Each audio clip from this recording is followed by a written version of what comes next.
बिस्मिल्लाहिर्रहमानिर्रहीम। अस्सलाम वालेकुम। तमाम तारीफ़ें अल्लाह रब्बुल इज़्ज़त के लिए, बेशुमार दरूद नबी करम सल्लल्लाहु अलैहि वसल्लम और आपकी आल पर। आप सबको आज की वीडियो में खुश आमदीद कहता हूँ। उम्मीद करता हूँ आप सब खैरियत से होंगे। अगर आपकी ज़िंदगी में कोई मसाइल हैं, अल्लाह आपके मसाइल हल करे और जल्द अज जल्द आप अपनी खुशियों की तरफ लौटें। मेरे लिए भी दुआ कीजिएगा। मेरी ज़िंदगी में कुछ मसाइल हों तो अल्लाह उन्हें हल फरमा दे। आज एक और बहुत बेहतरीन कहानी के साथ आपकी खिदमत में हाजिर हूँ। मुल्तान के नवाही इलाकों से मिस्टर एहसन ने ये कहानी भेजी है। बहुत खौफनाक कहानी है। उम्मीद करता हूँ जब आप कहानी सुनेंगे तो आपको भी बहुत पसंद आएगी। एक डाक बंगला, पुराना डाक बंगला, और उसमें एक बूढ़ा चौकीदार के मतलब ये काफ़ी खौफनाक कहानी है। तो कहानी पूरी सुनिएगा, बराए मेहरबानी। पसंद आए तो लाइक कीजिएगा। अगर मुनासिब समझे तो कमेंट में अपनी कीमती राय का इज़हार भी ज़रूर कीजिएगा। अगर कोई अच्छी सजेशन देना चाहते हैं तो you are most welcome. Let's go to our new story today. वाक़या जो मैं आपकी खिदमत में पेश करने जा रहा हूँ आज से 10 से 12 साल पहले का है। मेरा नाम एहसन है।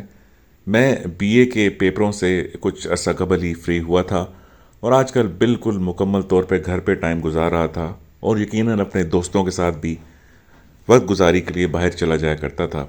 मेरा ज़्यादातर टाइम अपनी नानों के घर मुल्तान में गुजरा था। मैंने अपनी इब्तदाई तालीम, फिर स्कूलिंग, हत्ता कि बीए भी मुल्तान शहर से किया था।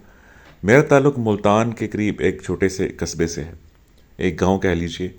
मेरे वालिदैन, मेरे 4 बहन भाई वहीं पे रहते हैं, लेकिन मैं शुरू दिन से मामू के पास ही रहा क्योंकि मामू की कोई औलाद नहीं थी। तो इसलिए अम्मी ने बेहतर ये समझा कि उनके भाई के घर भी किसी बच्चे का होना बहुत ज़रूरी है।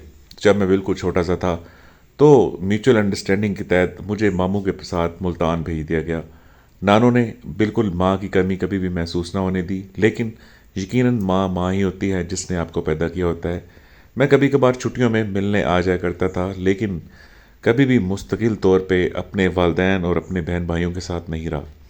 एक अरसे के बाद मेरा दिल चाहा कि मैं कुछ वक्त अपने गांव में अपने वालिदैन और बहन भाइयों के साथ भी गुजारूं। यकीनन वो मेरे अपने हैं और हमेशा अपने रहेंगे। इसके साथ साथ मैं ये बताता चलूं, जैसे मैंने पहले कहा, मामू, मुमानी और बाद में मेरी एक कज़न पैदा हुई जो कि मेरी यकीनन बहन है। उन्होंने हमेशा मेरा बहुत सारा ख्याल रखा। नाना अबू की वफ़ात जब मैं छोटा सा था तभी हो चुकी थी। नानू अभी भी हयात हैं। दुआ कीजिएगा उनकी हमेशा अल्लाह लंबी ज़िंदगी करे। एक दफ़ा का जिक्र है, मैं कॉलेज दौर से ही स्मोकिंग का आदी हो चुका था। तो मेरा रात को तकरीबन 12:30-1 का टाइम होगा, सिगरेट ख़त्म हो जाते हैं और मेरा छोटा भाई जिसने बाइक रखा हुआ था, मैंने देखा तो बाइक में चाबी मौजूद थी। तो मैंने शुक्र अदा किया कि गांव में तो इस वक्त दुकान कोई ना खुली होगी, अड्डे पे चलता हूँ, शायद कोई दुकान मिल जाए। मैंने इसी घर से मोटरसाइकिल स्टार्ट करने की कोशिश की, लेकिन बदकिस्मती से उस वक्त मोटरसाइकिल में बिल्कुल भी पेट्रोल नहीं था। छोटे भाई पे बहुत गुस्सा आया, लेकिन गुस्से को कंट्रोल करते हुए उससे छोटे भाई की साइकिल पकड़ी और उसी पे बाहर हो लिया। अच्छी तरह ख़ुद को कवर किया क्योंकि सर्दी बहुत शदीद पड़ रही थी उन दिनों में। मैंने ख़ुद को जैकेट के साथ साथ अपनी शॉल को भी अच्छी तरह अपने इर्द गिर्द दौड़ा और सिगरेट की तलाश में दुकान की जानिब चल पड़ा। लेकिन जैसे ही मैं अड्डे पे पहुंचा, सिगरेट की और दूसरी भी दुकानें बंद हो चुकी थीं, क्योंकि ये गांव था, उसमें छोटा सा एक बस स्टॉप था जहाँ पे इक्का दुक्का दुकानें थीं जो शायद रात 10-11 बजे तक बंद हो जाती थी। जो स्मोकर हैं वो मेरी बात को अच्छे से जान सकते हैं कि एक स्मोकर के लिए जब वो बिल्कुल फ्री हो और लेट नाइट जागता हो कितनी तलब होती है। मैं कतई तौर पे स्मोकिंग को यहाँ पे प्रमोट नहीं कर रहा, हरगिज़ नहीं, लेकिन जो वाक़या है वो आपके साथ शेयर कर रहा हूँ। मैंने इर्द गिर्द देखा शायद कोई स्मोकर नज़र आ जाए तो उससे 3-4 सिगरेट ख़रीद लूँ और रात गुजार लूँ, लेकिन वहाँ पे कोई भी न था। मैं बिल्कुल अकेला था और मुझे मुनासिब न लगा ज़्यादा देर वहाँ पे ठहरना, और लॉजिक भी नहीं बनती थी क्योंकि वहाँ पे दुकानें बंद हो चुकी थीं और मेरे अलावा कोई भी मौजूद नहीं था। कुछ देर के बाद एक आधी गाड़ी वहाँ से गुजर जाती। अब मुझे अपने गांव से दूर 6 से 7 किलोमीटर जाना था। वहाँ पे कुछ 1-2 होटल थे, वहाँ पे सिगरेट वगैरह भी रखा करते थे।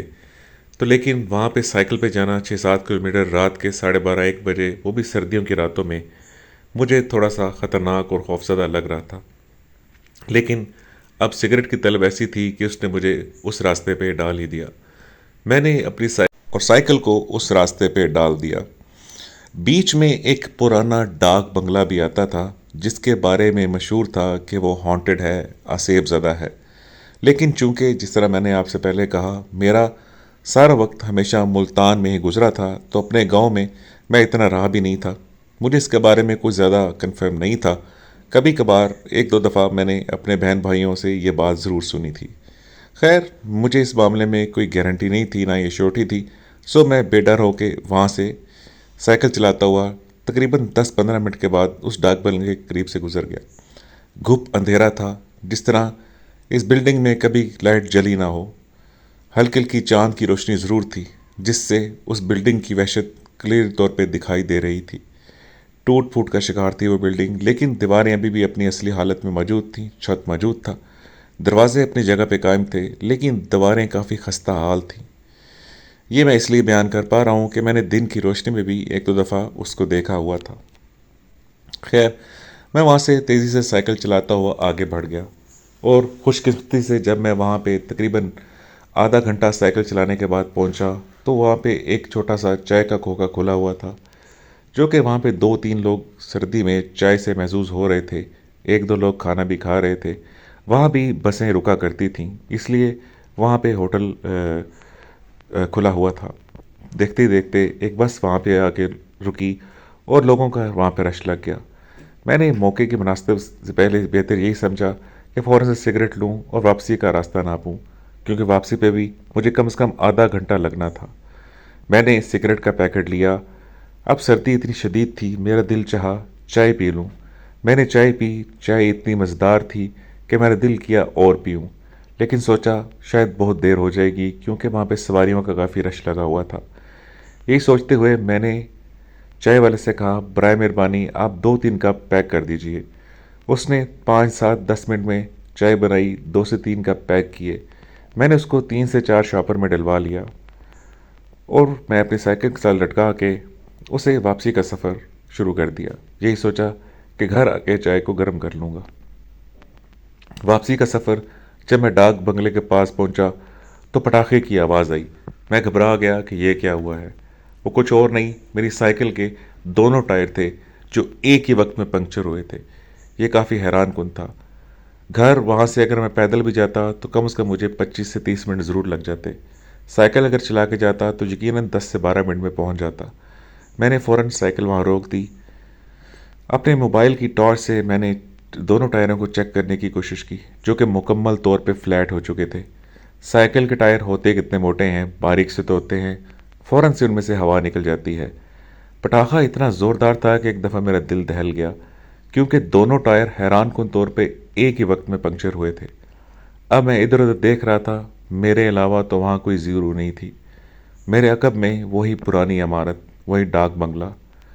अचानक से मुझे सरगोशी की आवाज़ आई, एक मधुम सी आवाज़, एक लरजती हुई आवाज़, लेकिन कदरते भारी आवाज़। क्या हुआ है? मैं इधर उधर देखने लग पड़ा। मैं घबरा गया, मैं डर गया।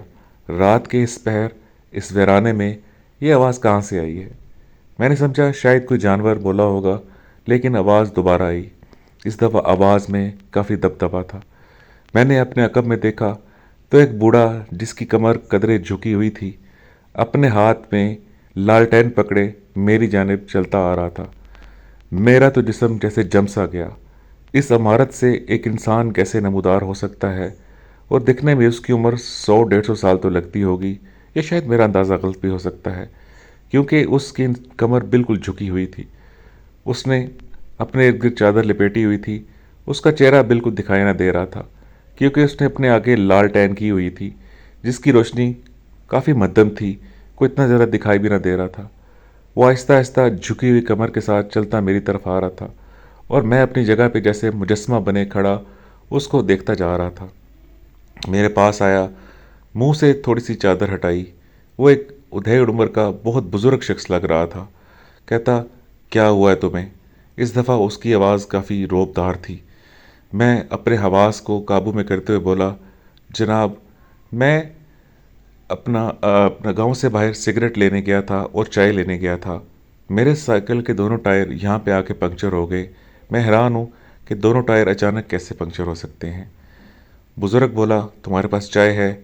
मुझे भी काफ़ी सर्दी लग रही है, अगर तुम बुरा ना मानो तो एक कप मुझे भी दे दो।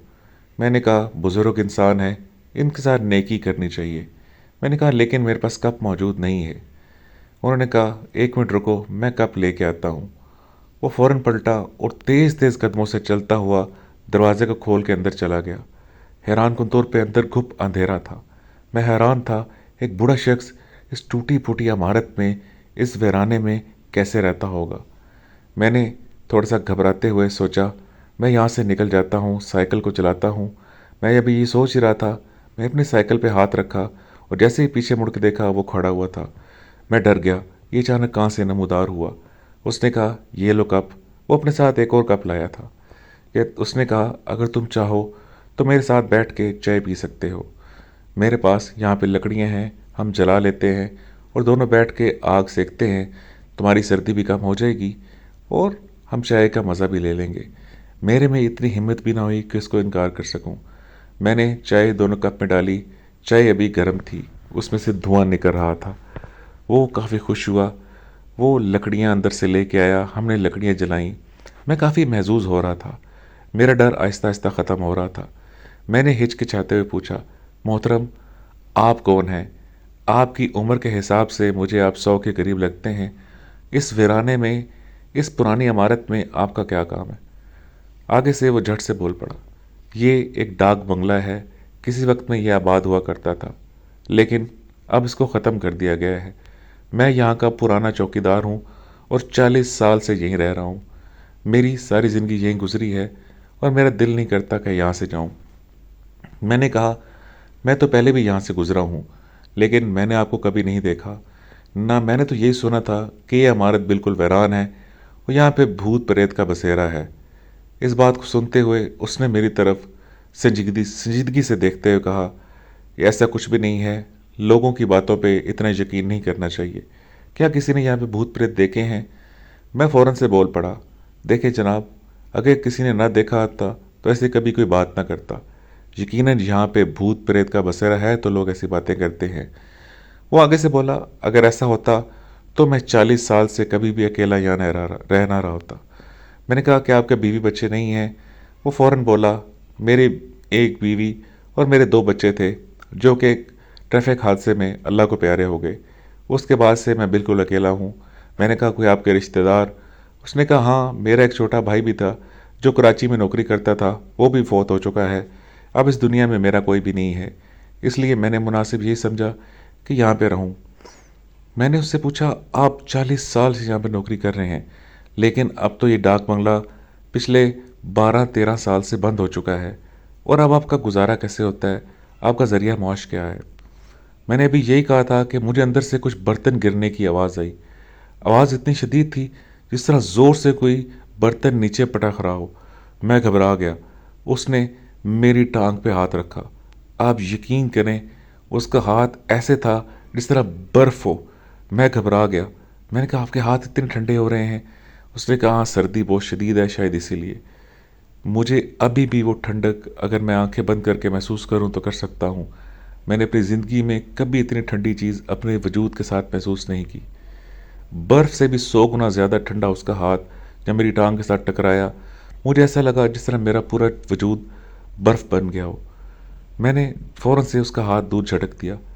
मेरे जिस्म में सर्दी की लहर दौड़ गई और मेरी रीढ़ की हड्डी में खौफ सरायत कर गया। मैं घबरा गया, आखिर ये कौन इंसान है जिसका हाथ इतना शदीद ठंडा है? मैंने कहा, आप तो कह रहे थे आप यहाँ पे अकेले रहते हैं, तो अंदर से बर्तन गिरने की आवाज़ कैसे आई? उसने कहा, शायद कोई बिल्ली होगी। मैंने कहा, इस वीराने में बिल्लियों का क्या काम है? अमूमन बिल्लियाँ वीराने में तो नहीं होती। अभी मैं ये बात कर ही रहा था कि अंदर से पानी का मटका नुमा जिस तरह घड़ा होता है वो ज़ोरदार फर्श पे गिरने की आवाज़ आई और थोड़ी देर के बाद ही पानी रिसता हुआ बाहर आ गया। अब मैं घबरा के उठ गया। मैंने कहा, कोई बिल्ली तो इतनी ताकतवर नहीं हो सकती कि पानी का भरा हुआ मशकीज़ा ही फर्श पे दे मारे। देखते ही देखते वो फ़ौरन पलटा और अंदर दाखिल हो गया। इस दफ़ा वो इतनी फुर्ती से अंदर गया था जिस तरह चाको चौबंद नौजवान हो। मेरा जिस्म वहाँ जम चुका था। मेरे से हिलने की हिम्मत ना हुई। काफ़ी देर हो चुकी थी लेकिन वो बाहर ना आया। मैं वहीं पे सकता सकते की हालत में खड़ा हुआ था। थोड़ी देर के बाद उस डाक बंगले के दरवाजे ज़ोर ज़ोर से बजना शुरू हो गए। अंदर से जिस तरह अलाव जलता है वैसी रोशनी आना शुरू हो गई और साथ ही घुंघरूओं की ज़ोर ज़ोर से आवाज़ें आना शुरू हो गईं। मैं बहुत घबराया। मैं पीछे मुड़ा और भागा, लेकिन ठोकर खा के ज़मीन पे गिर गया। उसके बाद मुझे कुछ होश न रहा। शायद मेरा सर ज़मीन पे पड़े किसी पत्थर से टकराया होगा। मैं जब होश में आया तो सब फजर की अजानें हो रही थीं और मेरे इर्द गिर्द 2-3 लोग खड़े खुसर पुसर कर रहे थे। ये तो चौधरी करमदीन का बेटा है, आखिर ये यहाँ पे क्या कर रहा है। खुशकिस्मती से थोड़ी दूर एक मस्जिद थी और शायद लोग नमाज पढ़ने की गर्ज से या उससे पहले यहाँ पे वॉक करने बुज़ुर्ग वगैरह आते होंगे। उन्होंने मुझे होश में लाने की कोशिश की तो मैं फ़ौरन होश में आ गया। उन्होंने कहा, तुम यहाँ पे क्या कर रहे हो? मैंने कहा, आप लोग कौन हैं? मेरे से दूर हट जाएं। उन्होंने कहा, तुम घबराओ नहीं, तुम यहाँ पे क्या कर रहे हो? मैंने कहा, मैं रात को सिगरेट लेने अड्डे पे गया था और वापसी पे मेरा साइकिल के टायर दोनों यहाँ पे पंचर हो गए। ये शायद मैं घबरा के गिर पड़ा, उसके बाद मुझे कोई होश ना रहा। मैंने उन तीनों को रात का कोई भी वाक़या ना बताया। मेरे में इतनी हिम्मत ही नहीं थी और मुझे इस बात का यकीन भी नहीं था कि ये वाकई इंसान है या कोई जिन्नात हैं। मैं बहुत घबराया हुआ था। उन्होंने मेरा हाथ थाम के मुझे हटाया और यकीन करें वो तीनों पलक झपकते ही वहाँ से गायब हो गए। मेरी बुरी हालत हो गई। वो वाकई इंसान नहीं थे। मैं हैरान था, क्या ये मेरा वहम है या वाकई वो जिन्नात थे। वो 3 लोग थे जिनको मैंने अपने गांव में पहले कभी ना देखा था, या शायद मैं तो जानता ही नहीं था। गांव के बहुत कम लोगों को मैं जानता था। मेरी हालत बहुत ख़राब हो रही थी।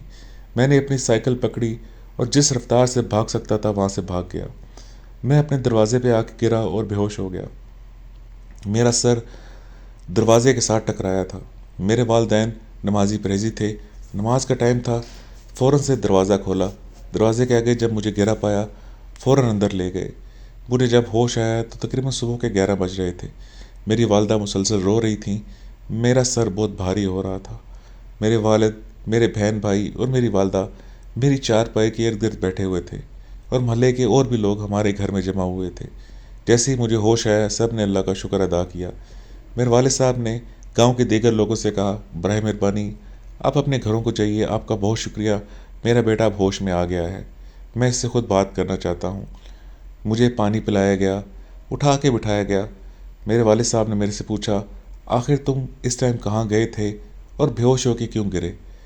मैं थोड़ा सा होश संभालते हुए अपने आप को समेटते हुए बैठा और रात की रोएदाद सुना दी। सिगरेट की बात तो छुपा गया। मैंने कहा, मेरा चाय पीने का बहुत दिल कर रहा था तो मैं कस्बे से दूर वहाँ पे जो होटल बना हुआ है वहाँ पे चला गया। वापसी पे मेरे साथ ये वाक़या पेश आया। मैंने उस चौकीदार की तमाम बातें रोएदाद सुना दी। वालिद साहब सर पकड़ के बैठ गए। उन्होंने कहा, वहाँ पे तो कोई चौकीदार नहीं रहता। करमू तो आज से 25 साल पहले का फौत हो चुका है। वो अकेला चौकीदार था जिसका नाम करमदीन था, उसको सब करमू करमू कहते थे, वहाँ पे रहता था। वो जगह हॉन्टेड है, असेब ज़दा है, भूल के भी दोबारा वहाँ पे मत जाना। अल्लाह का शुक्र अदा करो तुम ज़िंदा सलामत हमारे पास मौजूद हो। गाइस, ये थी आज की कहानी। अगर पसंद आई हो तो बराए मेहरबानी लाइक कीजिए, कमेंट बॉक्स में अपनी राय का इज़हार ज़रूर कीजिए और आने वाली वीडियो तक अपना ढेर सारा ख्याल रखिएगा। फ़ी अमान अल्लाह। अल्लाह हाफिज़।